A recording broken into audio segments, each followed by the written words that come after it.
नमस्कार, आप देख रहे हैं न्यूज 18। मैं हूं आपके साथ रुचिका राज। मिडिल ईस्ट यानी कि मध्य पूर्व से इस वक्त महायुद्ध की आहट तेज हो गई है।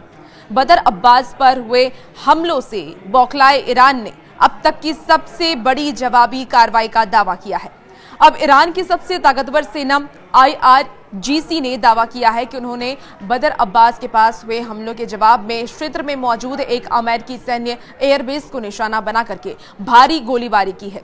इस हमले के बाद पूरे क्षेत्र में तनाव चरम पर पहुंच गया है। अब आपको बताते हैं कि ये बदर अब्बास में हुआ आखिर क्या था, जिसके बाद ये महायुद्ध और ज्यादा भड़क गया। दरअसल इस पूरे विवाद की शुरुआत होती है ईरान के रणनीतिक रूप से बेहद महत्वपूर्ण बदरगाह शहर बदर अब्बास के पास हुए हमलों से। बदर अब्बास ईरान के लिए न सिर्फ व्यापारिक बल्कि सैन्य दृष्टिकोण से भी सबसे संवेदनशील इलाका माना जाता है। बदर अब्बास पर हुए अज्ञात हमलों के बाद ईरान पूरी तरह बौखला उठा है। ईरान ने सीधे तौर पर इन हमलों के पीछे अमेरिका और उसके सहयोगियों का हाथ होने का शक जताया था। इस हमले ने ईरान की सुरक्षा व्यवस्था को सीधे चुनौती दी थी, जिसके बाद तेहरान में बैठकों का दौर शुरू हुआ और IRGC को खुली छूट दे दी गई। बदर अब्बास पर हुए चोट से तिलमिलाए ईरान ने ज्यादा वक्त नहीं लिया।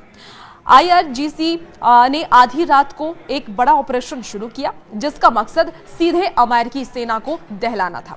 IRGC की ओर से जारी आधिकारिक बयान के मुताबिक उन्होंने अमेरिकी एयरबेस को निशाना बनाने के लिए कई अत्याधुनिक मिसाइलों और सुसाइड ड्रोन का इस्तेमाल किया। ईरान का यह भी दावा है कि उनके इस ताबड़तोड़ अटैक ने अमेरिकी एयरबेस की डिफेंस सिस्टम को भेद दिया और वहां भारी तबाही मचाई है। हालांकि अमेरिकी रक्षा मंत्रालय पेंटागन की तरफ से नुकसान को लेकर के अभी विस्तृत आधिकारिक का बयान आना बाकी है। रक्षा विशेषज्ञों का यह मानना है कि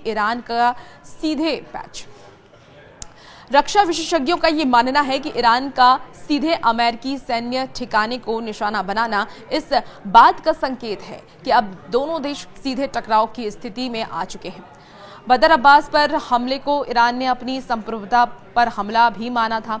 अब इस जवाबी कार्रवाई के बाद खाड़ी देशों में तेल की सप्लाई चेन से लेकर के अंतर्राष्ट्रीय उड़ानों पर भी बड़ा खतरा मंडराने लगा है। इस हमले के बाद सबसे बड़ा सवाल ये है कि अमेरिका का अगला कदम क्या होगा। क्या वॉशिंगटन इस हमले को चुपचाप सहन करेगा या फिर ईरान के खिलाफ किसी बड़ी मिलिट्री ऑपरेशन की शुरुआत होगी। देखिए, पेंटागन ने अपनी सेना को हाई अलर्ट पर रख दिया है और इस हमले के सबूतों की जांच की जा रही है। मिडिल ईस्ट के इस बारूद के ढेर में अब एक चिंगारी सुलग चुकी है, जो किसी भी वक्त भीषण तीसरे विश्व युद्ध का रूप ले सकती है। इस हमले के बाद अमेरिका और ईरान के बीच ये जंग क्या मोड़ लेती है, इस पर हमारी नजर बनी रहेगी और अपडेट हम आप तक पहुंचाएंगे। फिलहाल हमारे साथ जुड़ने के लिए बहुत बहुत शुक्रिया।